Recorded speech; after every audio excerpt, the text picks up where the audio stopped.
배은망덕이라는 말도 이제 부족한 수준입니다. 36일 만에 선발 출전 경기를 치른 손흥민 선수의 에스턴 빌라전 플레이에 대해서 정작 영국 내 최고 분석력을 자랑하는 프리미어리그 주간 방송사 스카이 스포츠는 손흥민 선수에게 팀 내 최고 평점을 부여하며 유일하게 잘한 선수라고 평가를 했는데, 토트넘의 팬들이 운영하는 현지 매체는 shameful, 수치스럽다라는 표현, 부끄럽다라는 표현까지 하며 악평을 쏟아냈고 평점 2점이라는 최악 중에 최악의 점수를 줬습니다. 인면수심, 사람의 탈을 쓰고 짐승 같은 마음을 가진 행태, 영국 현지 일부 팬들에게 하고 싶은 말인데요. 이 팬들이 물론 일부라고는 해도 심지어 이렇게 토트넘의 전문 매체를 운영할 정도의 강성 팬들이 보이고 있는 행태라는 점에 있어서 이 사태를 그냥 넘어갈 수 없는 이유, 그리고 그들의 평가가 왜 잘못되었는지, 이에 대해 손흥민 선수는 에스턴 빌라와의 경기를 마치고 무슨 이야기를 했는지까지 총정리해드리도록 하겠습니다.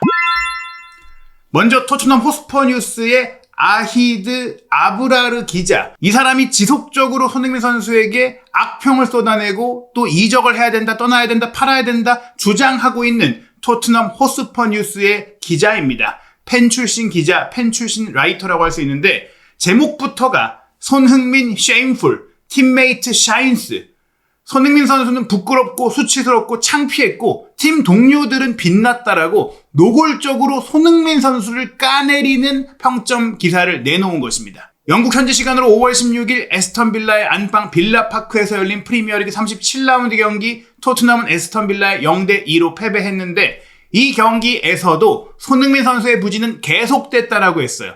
Continues to struggle. 지금 이 경기뿐만 아니라 계속 내내 부진하다. 손흥민 선수는 계속 고전하고 있다. 한국 대표 공격수인 손흥민 선수는 이날 NG 포스테코글루 감독이 이끄는 토트넘에서 선발로 출전했으나 최전방에서 기회를 낭비하며 파이널 서드 지역, 공격 지역에서 웨이스트풀한 플레이를 펼치며 아쉬운 모습을 보였다고 했는데요. 일단 이 쉐임풀이라는 표현 자체가 굴욕적이며 무례한 표현이었는데, 실제 다른 선수들의 평점 평가를 보더라도 납득이 안 가요. 우선 안토니 킨스키가 돋보였다고 하며 평점 8점을 줬는데, 실제로 킨스키가 좋은 선방도 많이 했고 이날 좋은 플레이를 펼쳤고 저도 잘했다고 생각을 합니다. 평점 8점을 줄 정도까지는 아니라고 생각을 하지만 최소한 손흥민 선수와 동등하거나 살짝 잘한 정도의 평가를 줄 수 있을 정도로 인상적이긴 했어요. 여러 차례 멋진 선방으로 추가적인 실점을 막았던 것이 사실이거든요. 그리고 제드 스펜스에게 3점 준 것, 이것도 조금 박하다고 할 수 있지만 스펜스가 못했던 게 사실이고, 특히나 수비 지역에서 왼쪽 측면 공격수로 뛰었던 존 맥킨을 상대로 고전했고 또 공격 전개조차 하지 못했던 점들, 활기를 불어넣지 못하고 존재감을 잃었다고 한 것에 대해서 동의하는 면도 있지만, 기본적으로 이번 경기에서는 좌우 풀백 레길론과 스펜스에게 수비적인 역할을 맡긴 채 경기 플랜을 짰기 때문에 이 평가는 아브라르라는 기자가 축구를 제대로 이해할 줄 모르는 사람이라고밖에 생각할 수가 없어요. 이날 깜짝 선발 출전한 세르히오 레길론이 전반전 제가 봤을 때는 굉장히 좋은 플레이를 펼쳤고 오히려 유로파리그 결승전에 기용해도 좋을 정도의 퍼포먼스를 오랜 기간 실전을 치르지 못했음에도 보여줬거든요. 안정된 정통 왼쪽 풀백으로서 측면 수비도 잘해줬고 또 공격 가담할 때 무리하지 않았고 손흥민 선수를 잘 지원해줬기 때문에 최소 6점 정도 받을 정도의 경기력이었다고 저는 생각했는데 평점 4점을 줬고, 케빈 단소는 제가 입중계 중에는 오스트리아의 김민재 아니냐 이런 얘기를 드릴 정도로 뒷공간 잘 커버하고 결국 실점을 하는 상황들은 안타깝긴 했지만 실점 전까지 정말 좋은 수비력을 보여줬고 입단 후 가장 좋은 퍼포먼스 중 하나를 보였기 때문에 전반전이 득점 없이 끝났을 때 에스턴 빌라의 에메리 감독이 정말 당황스럽고 짜증스러운 모습을 보였던 게 이러다가 토트넘이 이기는 거 아니야? 그런 생각이 들 정도의 경기력을 토트넘이 보였다는 점에 있어서 스펜스, 단소 그리고 레길론이 수비 지역에서 보였던 영향력을 생각한다면 이거 정말 추가할 무엇이 내린 평가라고 할 수 있겠죠. 후반전에 실점했고 결국에는 집중력을 잃었던 부분들에 대해서는 분명히 감점 요인이 있지만 전반적으로 봤을 때 3점, 4점을 받을 정도의 경기력은 아니었거든요. 벤 데이비스 6점은 어느 정도 납득할 수 있지만 그레이에게 5점 주면서 레길론, 스펜스, 단소에게 3, 4점 준 거는 말이 안 되는 거고, 사르도 이날 분투하긴 했지만 6점 정도의 경기력은 아니었고, 마이키모어 3점은 어느 정도 이해가 되지만 이 선수도 그래도 수비적으로는 열심히 했기 때문에 3점 받을 정도는 아니다. 4점, 5점 정도 받을 정도의 경기력은 됐다. 공격적으로 창의성과 날카로움을 보이지 못했지만 팀적인 전술적 역할을 잘 수행을 했거든요. 또 다른 공격수들의 평가를 보면 윌슨 오도베르에게 5점 줬고 마티스텔 3점. 사실 마티스텔도 이번 경기는 꾸준히 본인의 경기력을 끌어올린 끌어올리면서 3점 받을 정도로 못하진 않았어요. 5점 정도가 적당하다고 생각을 하고 손흥민 선수가 6.5점 내지 후반전이 조금 아쉬웠기 때문에 추이점을 주는 것은 조금 고민이 될 수 있겠지만 그래도 손흥민 선수가 빌라파크에서 토트넘을 실망시켰다라는 이런 부제목을 달아서 평점 2점을 줄 정도로 부진했던 건 결코 아니었거든요. 이 아브라르 기자가 토트넘 호스퍼 뉴스에서 내린 평점 평가에서 손흥민은 왼쪽 측면에서 나름대로 활발한 움직임을 보여줬지만 결정적인 순간마다 어이없는 판단으로 기회를 날리며 아쉬움을 남겼다라고 했는데 실제로 공격 전개 시 오랜만에 실전에 돌아왔고 정말 오랜만에 한 달 넘는 시간 만에 선발로 뛰었기 때문에 경기 감각이나 판단이 조금 미진했던 것도 있었고 또 맷캐시가 워낙 거친 수비수이다 보니까 그 점까지 신경을 쓰느라고 조금은 과감한 플레이가 못 나왔던 순간들이 있었을 뿐 어이없는 판단으로 기회를 날리면서 이렇게 팀 내 최저 평가를 받을 정도로 못하지 않았는데 이건 노골적으로 손흥민 선수를 비판하고 정말 까내리기 위해 내린 평가가 아니라면 축구를 보는 눈이 없다라고 할 수밖에 없고 아니면 뭐 손흥민 선수에 대한 기대치가 너무 높을 수도 있겠지만 평점 자체는 동일한 잣대를 놓고 각 선수들을 평가해서 그걸 통해 시즌 평점도 나오기 때문에 누구는 기준이 높고 누구는 낮고 이렇게 평점을 매기는 것은 평점을 매기는 기본적인 자세도 아닙니다. 교체로 들어와서 두 골 실점에 빌미가 됐던 이브 비수마에게도 5점 주고 아무런 영향을 보이지 못했던 벤탄쿠르 5점, 솔랑키도 4점을 줘놓고 손흥민 선수에게 2점 줬다? 이것은 손흥민 선수를 혐오한다라고밖에 볼 수 없는 말도 안 되는 평가인 것이죠. 이 매체보다는 조금 더 공신력이 좋은, 조금 더 진중한 매체인 투더 레인 앤 백조차도 조금은 아쉬운 평가를 내렸는데 테렉에 7점, 오도베르와 손흥민 선수에게 6점을 줬는데 손흥민 선수에게 준 6점이라는 점수 자체가 나쁘다고 생각을 하진 않지만 과거 그의 피크폼, 전성기를 떠올리게 하는 빈티지런, 특유의 돌파를 몇 차례 보여주긴 했지만 경기 전체에 의미 있는 영향력을 미치지 못했다라며 74분에 교체가 됐는데 주장으로서 또 한 번 아쉬운 활약이었고 슬슬 내리막이라는 평가가 나올지도 모른다라며 손흥민 선수가 하향세를 타고 있다라고 평가를 했는데 이 점도 정말 오랜 부상 끝에 돌아왔고 사실은 그 부상을 입고 이탈하기 전에도 부상을 달고 뛰어왔던 손흥민 선수이고 포스테코글루 감독의 운영 문제로 인해 손흥민 선수보다 훨씬 더 젊고 어리고 쌩쌩한 선수들까지 부상당하고 다치고 지치는 상황들이 이어지고 있는 그 팀 안에서 손흥민 선수가 분투하고 있는 것은 전혀 고려하지 않은 말도 안 되는 평가를 내린 것입니다. 이런 토트넘 매체들의 실망스럽고 배신감이 드는 평가 속에서 영국의 스카이 스포츠는 이긴 팀 에스턴 빌라의 부바카르 카마라, 정말 결정적인 골을 터뜨렸고 세게 골을 터뜨려서 카마라에게 평점 9점 최고점을 줬고 또 골을 넣은 콘사 8점, 그 외에 득점 과정 기여는 물론이고 전술적인 기여가 좋았던 아센시오 맥기네가 8점 주면서 왓킨스, 로저스, 오나나, 마트센, 캐시, 에밀리아노 마르티네스에게까지도 평점 7점을 줬는데 아시다시피 평점은 통상적으로 6점이면 보통이었다, 무난했다, 7점 잘했다, 8점 아주 잘했다, 9점 엄청나게 잘했다, 10점은 잘 안 나오죠. 이건 미친 경기였다, 이런 평가로 보고 5점 부진했다, 4점 매우 부진했다, 3점 최악이었다, 1, 2점은 잘 안 나오거든요. 토트넘의 평점을 보시면 애덤 베이트, 영국 스카이 스포츠에서도 분석력이 뛰어난 기자로 유명한 기자인데 이 기자는 토트넘 팬매체에서 최고 평점을 압도적으로 줬던 킨스키에게는 무난했다라는 6점 줬고 수비라인도 스펜스, 단소, 데이비스, 그레이 이들에게 6점, 공격진에서 텔, 무어, 오도베르, 사레에게 6점 주고 레길론에게 조금은 아쉽다라는 5점을 줬습니다. 그리고 손흥민 선수에게만 유일하게 잘했다라는 의미를 갖고 있는 평점 7점을 주면서 손흥민 선수에게 최고 평점을 준 거예요. 교체로 들어온 비수마, 벤탄쿠르, 솔랑케에게도 무난했다라는 6점을 줬기 때문에 손흥민 선수만이 유의미한 플레이를 펼쳤다고 평가를 내린 것이죠. 그리고 영국 공영방송 BBC 같은 경우에는 무분별한 투표가 이루어지지 않도록 영국 현지 거주 팬들의 의견을 기반으로 의견을 소개해주고 또 평균 평점을 통해서 플레이어 오브 더 매치를 선정하게 되는데 마르코 아센시오가 득점 없이도 플레이어 오브 더 매치 평균 평점 8.07점을 받았고 토트넘은 아무래도 0대2로 패배했기 때문에 실망감들을 많이 가진 토트넘 팬들의 투표가 있다 보니까 평균 평점 5점을 넘는 선수가 없었어요. 모든 선수가 못했다는 평가를 받았죠. 그러나 그 중에서도 순위가 있는데 좋은 선방을 보였던 킨스키는 분명 토트넘 팬들에게 좋은 인상을 남겼죠. 비카리오가 아쉬운 모습 보이고 있기 때문에 더더욱 킨스키에 대한 호감과 기대감이 있기 때문이기도 한데요. 킨스키가 받은 평균 평점이 4.93점으로 토트넘 1위였고 2위가 손흥민 선수였어요. 4.58점이라는 점수 자체는 낮지만 토트넘에서 이날 경기 출전한 모든 필드 플레이어 중에 손흥민 선수에게 가장 높은 평균 평점이 나온 겁니다. 제가 봤을 때 또 제일 좋은 퍼포먼스를 보인 선수 중에 한 명인 단소가 그 다음이 4.41점이었고 미드필더로서 그동안 굉장히 고전하는 플레이를 펼쳤던 그레이도 이날은 조금은 안정세를 보이면서 4.34점, 그리고 이날 토트넘의 유일한 빅찬스 슈팅을 만들었던 오도베르가 4.23점, 베테랑으로서 수비를 잘 조율했던 벤 데이비스가 4.12점으로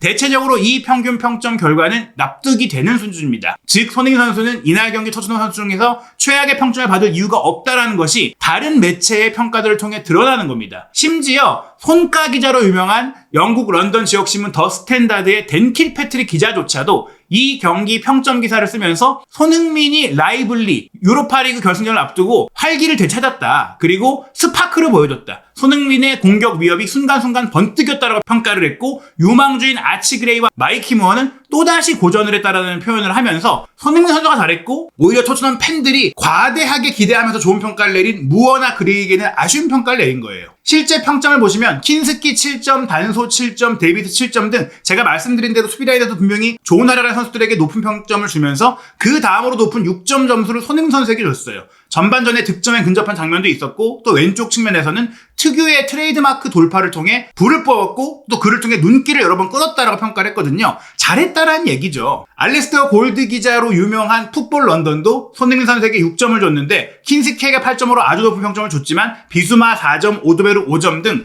공격 영역에서는 손흥민 선수에게 가장 좋은 평가를 내렸습니다. 전반 15분에 감아찼던 슈팅이 아쉽게 크로스바를 넘겼고 또 몇 차례 날카로운 돌파도 있었고 74분 동안 뛰면서 몸 상태를 끌어올렸다. 토트넘이 그에게 공을 전달해줄 수 있을 때마다 빛을 발했다라면서 공을 잡을 때마다 잘했다고 평가한 겁니다. 즉 공을 잡지 못하는 순간은 팀 자체가 점유율을 내줬고 팀 자체가 많은 로테이션 속에 정상적인 경기력을 보이지 못했기 때문에 납득이 된다라는 것, 즉 이것도 이해할 만한 평가였다는 거예요. 제가 말씀드리지만 꼭 이날 경기에 손흥민 선수에게 최고 평점을 줬어야 한다는 건 아니지만 최저 평점, 평점 2점 이건 말도 안 된다는 겁니다. 저는 6.5점 정도가 합당하고 7점도 잘하면 줄 수 있다고 생각을 하거든요. 토트넘 팬매체 중에 스퍼스 웬만이 조금은 이성적인 평가를 내렸는데 전반전 끝난 시점 전반전 평점은 7점 줬고 풀타임 끝나고 나서는 6점을 줬으니까 대략 6.5점 정도라고 볼 수 있는 평가를 내린 것이죠. 전반전에 토트넘 공격수들 가운데 가장 위협적인 움직임을 보였다. 상황에 따라서 중앙으로 파고들거나 폭을 넓히는 등 움직임의 변화도 잘 줬다. 결승전 선발 출전을 노리는 의지가 엿보였다. 그러나 결정적인 패스의 질, 마지막 패스가 조금 아쉬웠다. 그 퀄리티가 떨어졌다라고 했는데 이게 바로 평소보다 감각이 떨어져 있기 때문에 그렇다라고 말씀드릴 수 있는 부분이었고요. 70분 이상을 소화하면서 전반전에는 가장 활발했지만 후반전에 영향이 줄어들었다고 했는데 후반전에는 팀 자체의 기세가 밀리기도 했고 선수 교체가 빨리 이루어지지 못했던 점도 손흥민 선수에게는 아쉬웠어요. 주전자원들이 좀 더 빨리 들어오면서 함께 뛰었다면 좋았을 텐데 이미 떨어져 있고 자신감을 잃은 선수들을 데리고 함께 뛰다가 영향을 준 것이기 때문에 이건 선수의 문제가 아니라고 저는 본 겁니다. 실제로 토트넘이 이날 슈팅 숫자 18대 3으로 밀렸고 3번의 슈팅 중에 유효 슈팅이 하나였는데요. 그 하나의 유효 슈팅을 손흥민 선수가 기점 패스로 만들었고 또 다른 하나의 슈팅은 손흥민 선수가 직접 때린 거였어요. 3개의 슈팅 기회 중에 2개를 손흥민 선수가 직접 관여했던 겁니다. 전반 5분 만에 있었던 이 장면이 분명 많은 토트넘 팬들이 아쉬워했던 장면이에요. 저도 아쉬웠어요. 킨스키가 직접 뒷공간으로 때려 넣은 롱볼을 손흥민 선수가 빠른 속도로 따라붙어서 확보하고 맷캐시가 따라오는 과정 속에 슈팅을 때렸으면 좋았을 장면에 패스를 택했죠. 중앙으로 치고 들어오는 오도베르에게 컷백을 주려고 하다가 캐시에게 잘렸는데 이때 퍼스트 터치 이후에 움직임이 조금은 어색해 보이긴 했어요. 그것이 아직 몸 상태가 덜 올라온 면도 있고 맷캐시가 워낙 거친 선수니까 조금은 주저했던 면도 있기 때문인데 여기서 좀 더 과감하게 왼발로 그냥 슈팅을 때렸으면 어땠을까라고 그게 아쉽긴 했지만 그 장면 뒤로는 좋은 판단이 바로 나옵니다. 전반 15분 이번에는 왼쪽 사이드에서 공을 받고 본인이 직접 드리블에 들어간 이후 오드베르가 본인의 뒤쪽으로 이중에 들어가니까 수비수가 어디를 막을지 헷갈려 할 때 가운데로 빠르게 치고 들어가면서 전매 특허인 오른발 가마차기 슈팅을 때렸는데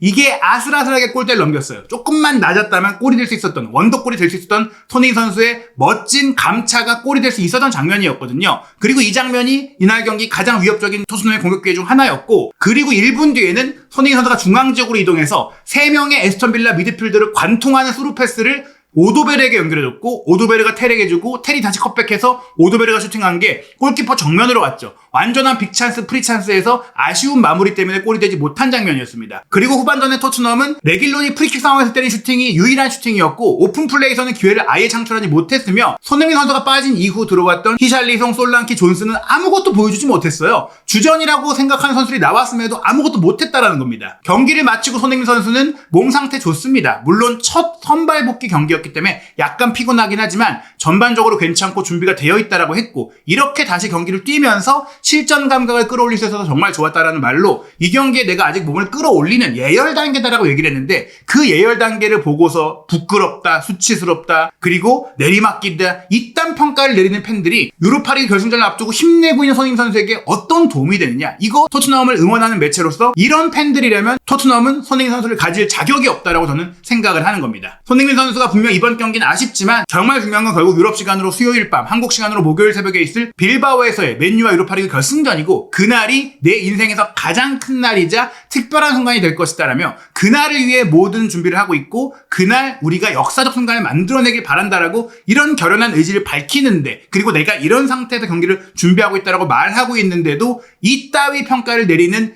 인면소심의 토트넘 일부 팬들은, 그 일부 팬들이 일부라고 하더라도 더 이상 토트넘의 손흥민 선수가 남아서 헌신할 이유가 없다라는 생각을 들게 합니다. 그래서 저는 손흥민 선수가 정말 지금까지 진정한 로열티 충성심을 보여주면서, 심지어 프랜차이즈 스타이자 유스 출신의 해리 케인도 우승하기 위해 바이에른으로 갔고 결국 우승을 했는데, 토트넘에서 우승을 하는 게 진정한 성과다, 그게 진정한 도전이자 안망이다라고 얘기하면서 토트넘에 남았던 손흥민 선수가 이번에 유로파리그 우승을 이루더라도 그를 통해 챔스에 나간다고 남지 말고 떠날 수 있는 팀을 최대한 열심히 본인이 찾아서라도 떠나기를 바랍니다. 지금 여러가지 재정적인 문제, 팀적인 상황으로 인해 손흥민 선수가 떠날 수 있는 팀의 옵션이 제한적인데요. 저는 그릴리시를 정리하려고 하는 맨시티라든지 사네와의 재계약이 사실상 불발되는 것으로 보이는 바이에른 뮌헨, 그리고 앙투안 그리즈만이 남기로 했지만 경기력이 뚝 떨어지면서 고민이 생긴 아틀레티코 마드리드, 콘테 감독이 흡이차의 뒤를 이을 측면 공격수를 찾고 있는 나폴리 같은 팀들은 리그 우승도 노리고 챔피언스리그 우승도 노릴 수 있는 팀들이기 때문에, 이런 팀들로 가서 월드컵전 본인의 전성기의 마지막 순간에 정말 좋은 팀에서 챔스도 뛰면서 우승을 노릴 수 있는 그런 시즌을 보내기를 바라고 있거든요. 과연 유로파리그 우승이라는 유종의 미를 거둘 수 있을지, 그리고 올 여름 손흥민 선수가 진로에 대한 어떤 결정을 내릴지, 한준TV 구독, 좋아요와 알림 설정을 통해 손흥민 선수의 모든 이야기, 올 여름의 거치에 대한 최신 정보, 독점 정보 확인하시기 바랍니다.